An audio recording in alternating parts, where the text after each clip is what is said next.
My name is Mark Clark, and I'm an extension specialist with the University of Florida IFAS. And we're going to take you on a tour today through a model development in Central Florida that has great ways to minimize impacts on Florida's groundwater, surface water, and the natural environment.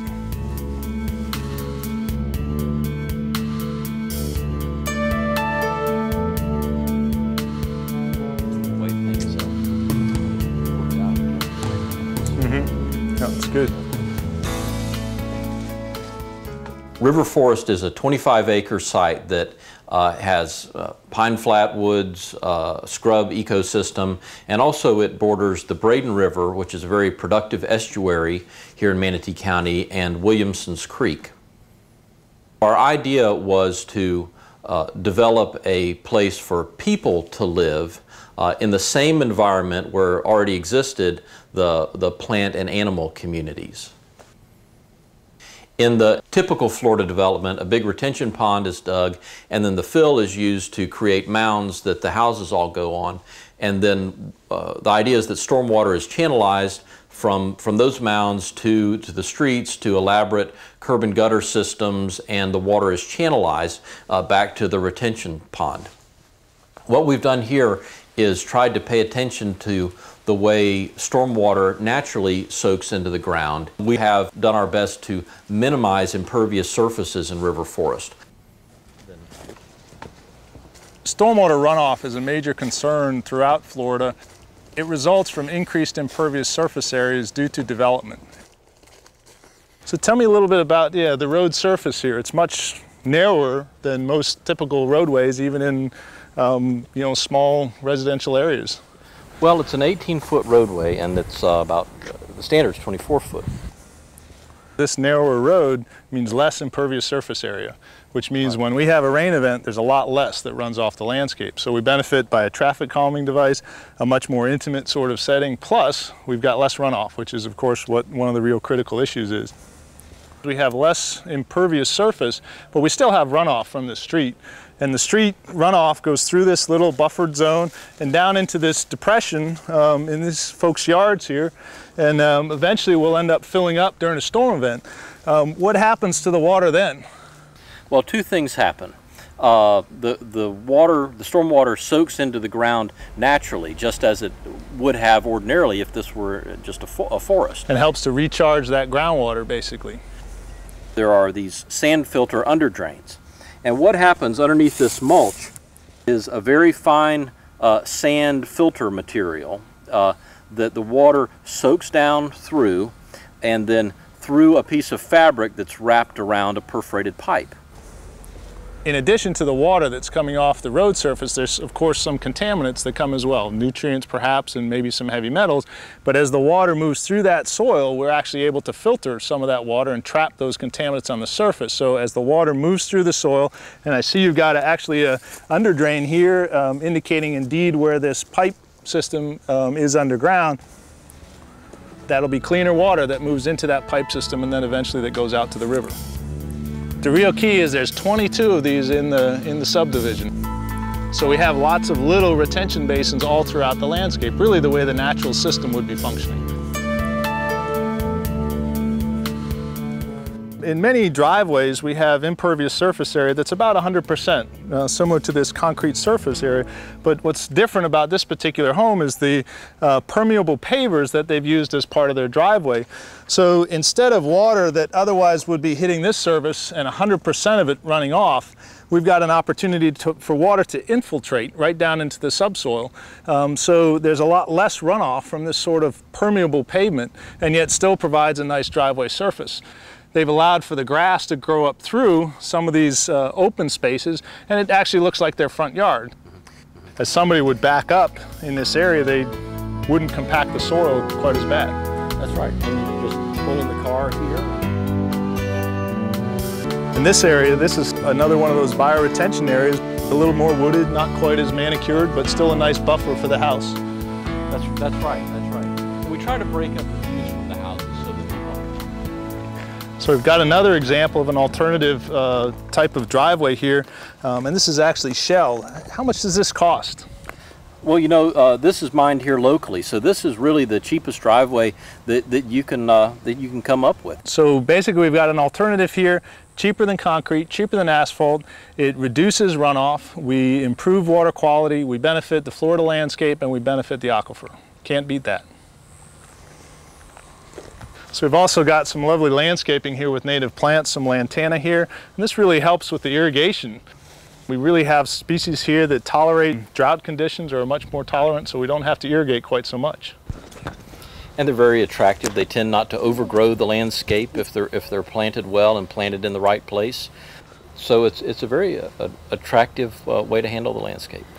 So you can actually enjoy it instead of having to maintain it the whole time.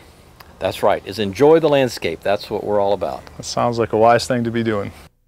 One of the really nice things they've done here at River Forest is actually fit the home site into the landscape and had a minimal amount of tree removal and vegetation removal. And that really benefits because you preserve as much of the native landscape as you can. You preserve the trees that oftentimes may be 20, 30, 40 years old, and trying to start with new trees, you'd have half a lifetime spent waiting for those trees to provide that same canopy cover. I'm Jerry Owens, and I live in the River Forest community. In our particular home, we've left trees all the way around it, so we're shaded probably 80% of the day. Our utility bills are kept to a minimum with a canopy of trees. That is a big savings right there. My wife has a butterfly garden, so we're kind of against the pesticides there because of the caterpillars that we're trying to grow for the butterflies. Fertilizer is pretty much limited to the ornamentals that I have, a few hanging staghorns and my bromeliads that are in pots. The rest of the vegetation, we try to keep it natural and try to keep the fertilization away from it. There's a lot of compaction that can occur around the building site in the process of development. By preserving that natural area and keeping heavy equipment off, you actually improve your water quality and water infiltration because you're not compacting those soils. I take a lot of pride in what we're achieving here. I feel like I'm part of the solution of keeping some of this beautiful Florida landscape pristine or in a semi-pristine state, and that there's beautiful creeks and rivers that are running around here. And I know that these yards and the way we're building and not putting too much pavement down is keeping the runoff down where the pesticides and the fertilizers aren't running off into the river. You know, building in this neighborhood it might take a little more supervision because the subcontractors and the material suppliers aren't used to being so careful around trees and some of the things that you got to watch when you're building here. But once you start doing it, there's really not a whole lot of difference in cost between building in a neighborhood like this and building in a more traditional environment. Our infrastructure costs were about the same as you would typically have in a development. Interestingly enough, you still have to have the loaders that in a conventional development would dig big ponds, but here they were doing very particular work and very careful work among the trees. So it took the same amount of time and cost about the same. One of the things that's interesting, though, is that by avoiding the conventional retention pond, which would have been down by the river, we were able to develop a couple of more really nice lots along the river. So we were creating value by doing the innovative development work. So this boardwalk leads us down to the river, which is really the gem that we're trying to protect. Very intact habitat here in Central Florida, and so all of your great efforts up there in the River Forest development to try to minimize stormwater runoff and improve water quality is here to protect this river system down at the end of this boardwalk.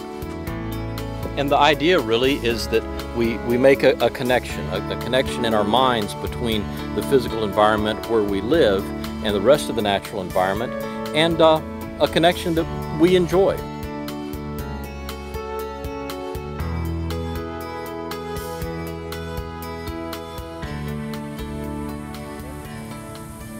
River Forest provides a nice example of how stormwater management can be done throughout the landscape. More conventionally, though, water is collected from that landscape and channeled to the bottom of the subdivision or the area and collected into a stormwater retention or detention basin. We're going to go to an area on the University of Florida campus that really provides an alternative design that enhances the ecological function of those retention and detention basins. We're on the University of Florida campus in Gainesville, and this is a pretty typical stormwater management design where we've got curb and gutter and street surfaces. Water that runs off during a storm event typically is directed towards storm drains such as this. Most people think these actually go to some sort of a treatment facility, but they don't. Most of these actually end up in our rivers, streams, oceans, and even groundwater.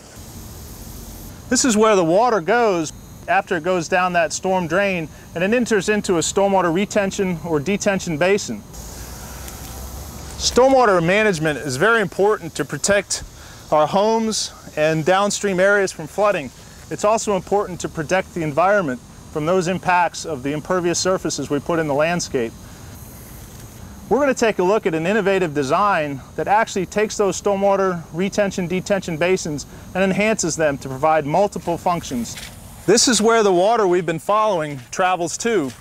This basin used to be one of those conventional designs, but 8 years ago it was enhanced by changing the contour and bringing in native vegetation to make for a wetland setting. It's hard to believe we're in the middle of a stormwater retention basin. This has actually been designed to act as a wetland. If you want to consider an alternative design, you really need to think of two things. Number one, we have to have a lot of contouring in the basin. Lots of differences in topography provide for different hydrologic regimes. Number two is to bring in native vegetation that can use that landscape, and soon you'll have a mosaic of vegetation that provides habitat and a lot of aesthetic appeal. If you're interested in these sorts of enhanced designs, contact your local county extension office. One of the things we face in Florida as development continues is the loss of a lot of habitat like wetlands. These alternative designs actually provide a wonderful opportunity to offset some of those impacts while mitigating for our stormwater runoff.